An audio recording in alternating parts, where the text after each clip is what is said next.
Hello my dear friends, today the class which we are going to discussing about electric field on axis of charged ring. That is the topic of class 12th and it's very important for board. इसीलिए हम नए energy और नए जोश के साथ इस energy को अपने इस टॉपिक में लगाते हैं और देखते हैं कितना रिजल्ट हमें मिलता है। उम्मीद करता हूं आपको ये वीडियो अच्छा लगेगा। चलिए स्टार्ट करते हैं। मान लेते हैं कि ये कोई रिंग है। क्या ये कोई रिंग है? इस रिंग पे पूरा पॉजिटिव चार्ज डिस्ट्रीब्यूटेड है।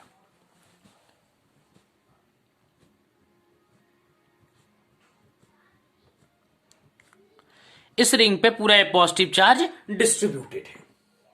अगर मैं बोल दिया इस रिंग के एक्सिस से एक्स डिस्टेंस पे इलेक्ट्रिक फील्ड क्या होगी? आई रिपीट, मैं बोल दिया इस एक्सिस के सेंटर से एक्स डिस्टेंस पे, मान लेते हैं यहां पे कोई पॉइंट है, ठीक है बेटा, और ये यहां से यहां तक का डिस्टेंस जो है वो एक्स है, ठीक है, और ये मान लेते हैं यहां पे 90 डिग्री होगा, ये इसका रेडियस है। इसका मान लेते हैं ये 90 डिग्री है और इसका रेडियस आर है। अब मान लेते हैं ये क्या है, एक डीक्यू चार्ज है,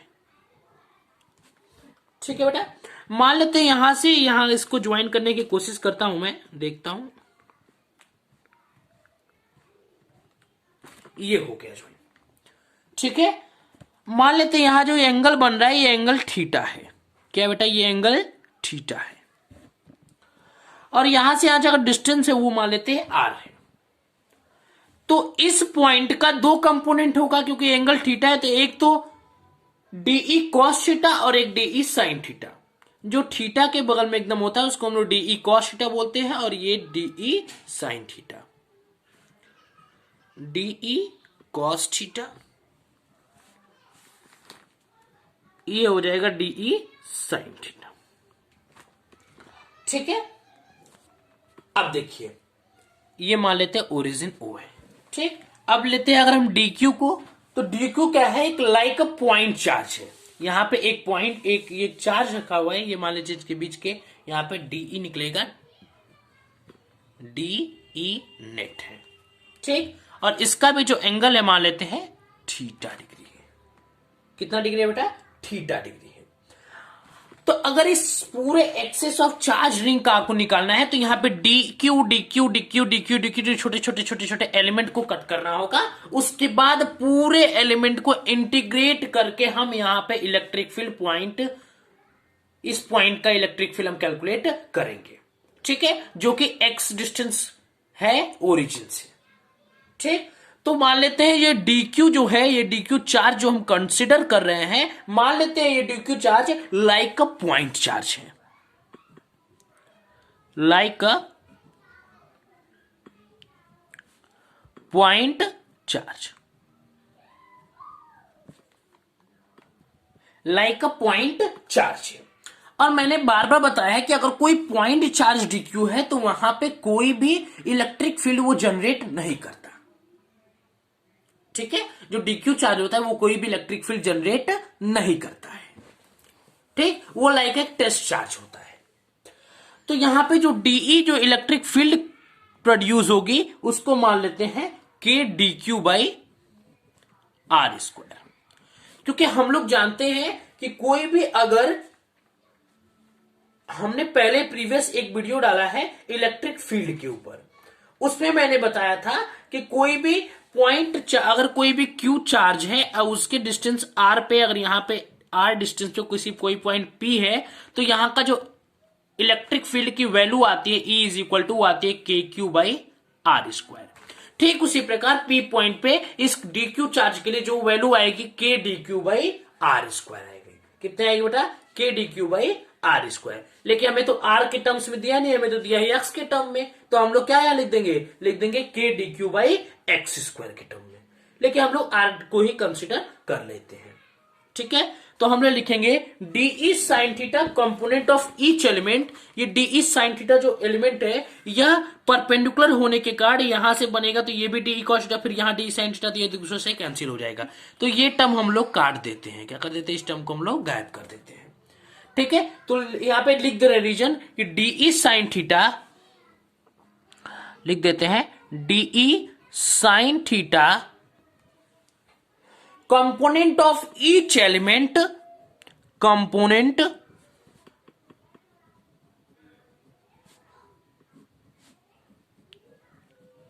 of each element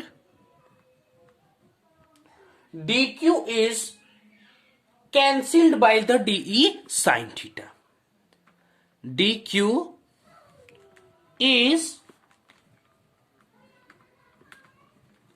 cancelled by de sin theta, by the de sin theta of, by the de sin theta of opposite element dq, opposite element dq।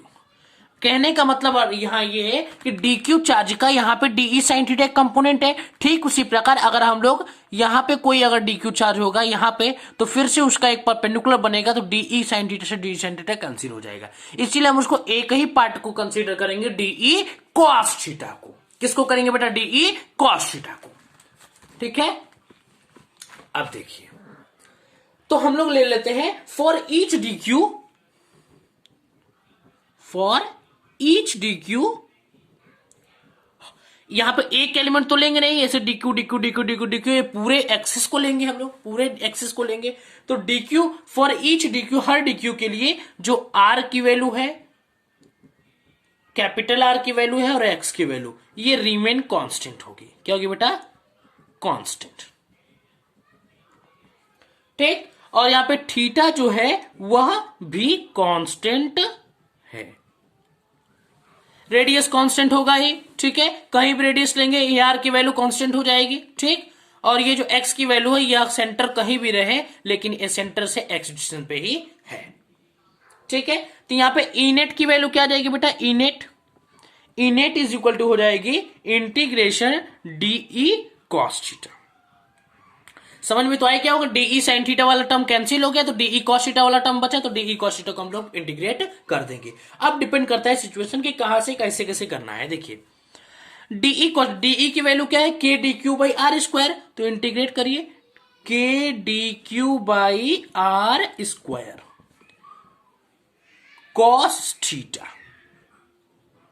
ठीक, तो k by are square common है, तो निकाल दीजिए k by are square, cos theta भी common है, integration dq, dq का integration क्या हो जाएगा q, तो ई नेट की वैल्यू क्या हो जाएगी बेटा, सॉरी दिख नहीं रहा था, मैंने ध्यान नहीं दिया। ई नेट की वैल्यू क्या होगी, ई नेट की वैल्यू हो जाएगी K Q cos theta by are square. अगर ये डीक्यू डीक्यू डीक्यू पूरा पॉइंट चार्ज डीक्यू डीक्यू पूरा होगा तो टोटल मिला के क्या हो जाएगा, क्यू चार्ज हो जाएगा कि नहीं हो जाएगा, तो इसीलिए हमने इस डीक्यू को इंटीग्रेट करके क्यू लिख दिया। ठीक, अब एक चीज देखने वाली बात है कि के क्यू बाई जो आर स्क्वायर है बेटा, कॉस थीटा को हम लोग क्या लिख सकते हैं, यहां पे देखिए, यहां पे ये है आर, ठीक है, ये है स्मॉल आर, ये है एक्स।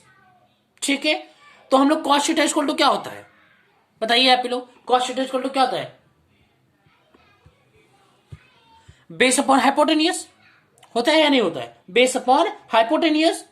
तो हम लोग क्या करेंगे, बेस अपॉन हाइपोटेनस, तो यहां पे हम लोग ऐसे लिख दे रहे हैं कि आर है,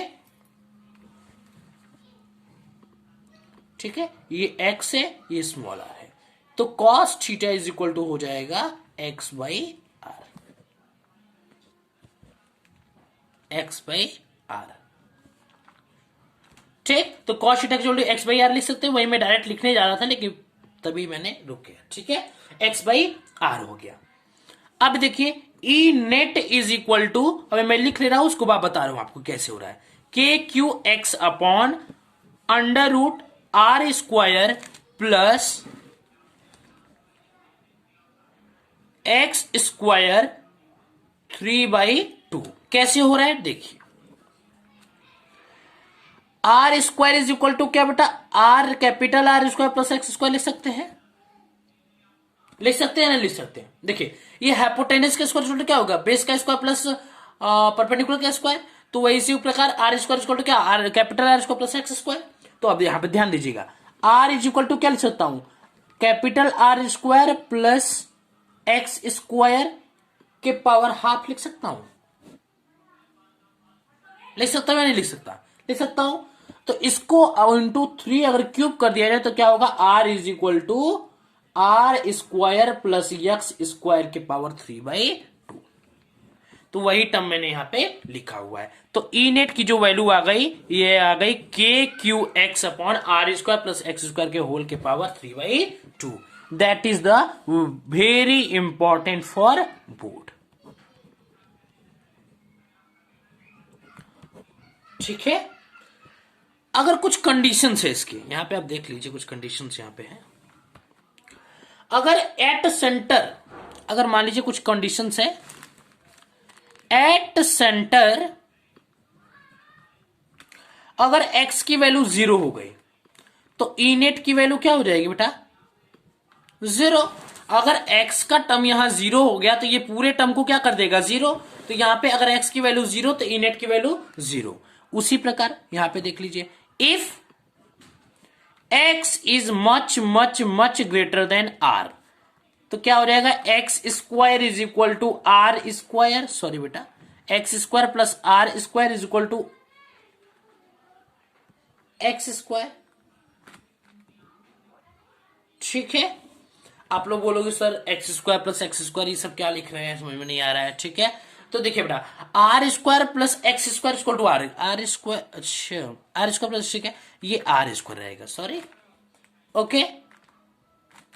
तो हम लोग यहां पे क्या लिख सकते हैं, E net is equal to K Q X by X Q. अगर x की वैल्यू बहुत ज्यादा होगी r से तो हम लोग क्या लिख सकते हैं, के Q X by X Q. तो यहां पे ई नेट इज इक्वल टू हो जाएगा के क्यू बाई एक्स स्क्वायर। ये एक से ये इससे मर जाएगा, यहां 2 आ जाएगा, तो इसका हो जाएगा behave as a like point charge. अब देखिए ये के क्यू बाई एक्स स्क्वायर किसके बराबर आ गया, सोचिएगा, उसी के बराबर आ गया जिसको मैंने यहां पे डिस्कस किया था कि अगर कोई पॉइंट क्यू है, कोई चार्ज क्यू है, इससे आर डिस्टेंस पे अगर आपको इलेक्ट्रिक फील्ड जनरेट करना है, पता करना है, तो उसका वैल्यू जो आती है K Q by are square आता है। ठीक उसी प्रकार के Q by x square value आपका एज इट इज निकल के आ गया है। तो बस आज के वीडियो में बस इतना ही, फिर से एक बार देख लीजिए आप इस वीडियो को। ठीक है, आप अपने समराइज कर लीजिएगा। आज के लिए जय हिंद, गुड बाय। ऐसे प्रिपरेशन करते जल्दी से जल्दी मैं वीडियो लेकर के आऊंगा। ठीक है, जय हिंद, गुड बाय।